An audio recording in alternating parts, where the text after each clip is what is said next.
Hello, I'm Charlotte Pike. I'm a cookery writer, teacher and chef.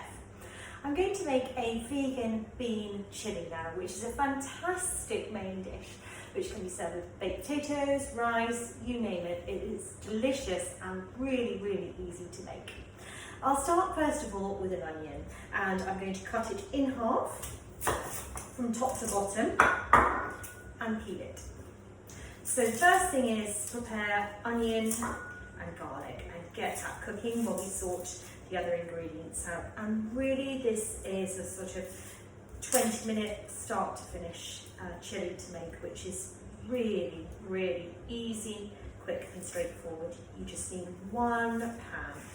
Now I've peeled the onion into a little bowl. It's always nice to have a little bowl next to you for peelings as you go. I'm going to cut off the top, discard the top, and what I'm going to do is slice it very, very thinly into half moon shapes. So a good sharp knife is useful here, but just thin slices, so if you don't have a decent knife to hand, you can manage this. And the reason I'm cutting the onion into thin slices is just so it cooks more quickly. So I'm going to keep going all the way down to the root and then discard that. So we've got our lovely thin pieces of onion. I'll stick them in my pan over here to make a bit more room.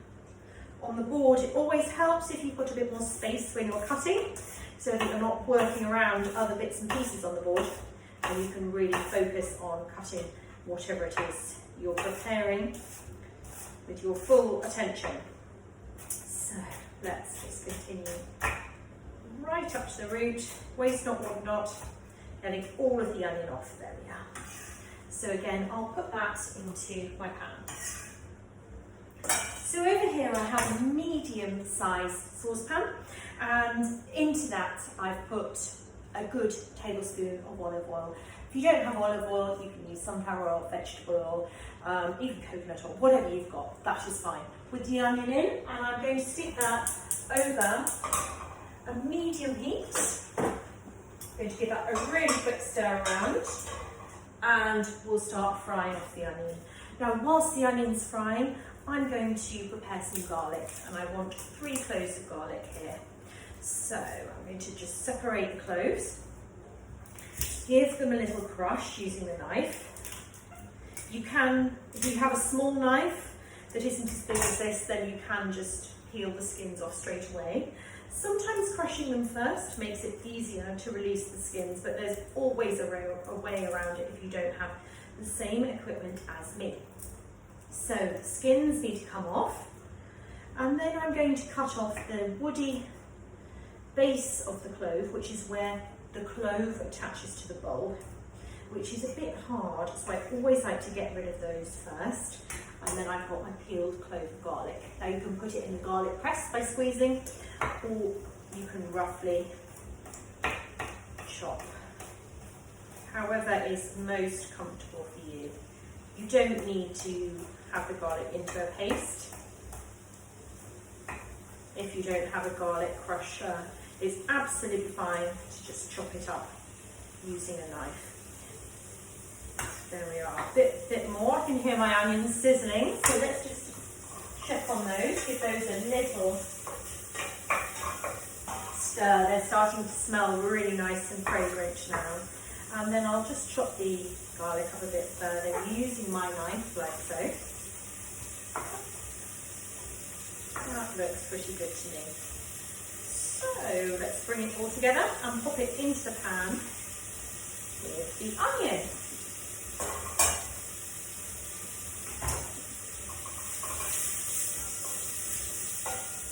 Now that's on a big ring, so that's actually going to be quite hot. So I'll give it a stir. Onion's getting in my eyes actually, doesn't always happen. Pinch of salt, good pinch of pepper. We are going to put some chilli in here as well though, which will add heat. Remember, pepper also adds heat, so you don't necessarily want to add too much. I'm going to put the lid on that and then leave the onions to cook for another 5 to 10 minutes until they're really, really soft and tender, but not browned. Just taking the onions off the heat, open up the pan and give that a stir. real sizzle in there. I'm going to add some spices now, and the spices will give a wonderful, authentic warmth and flavour to the chili. Now, this is loosely based on a Mexican-inspired dish, and the spices that are most commonly used in this type of cooking are ground cumin, ground coriander, ground cinnamon, and a bit of chili powder. So all really easy to find spices. You can get them virtually anywhere, and they really don't cost a lot of money. So this is a much fresher and more economical way of cooking this type of dish rather than buy a pre-made blend. So let's pop those spices into the pan. You could also add a little bit of thyme if you wanted. And I can really smell the sort of warmth and earthiness of the cumin and coriander, and the sweetness of the chili, the cinnamon in the chili, which will be so delicious here. So that's going to have a nice stir around, and of course adjust the amount of chili and pepper you use based on how spicy you like your food.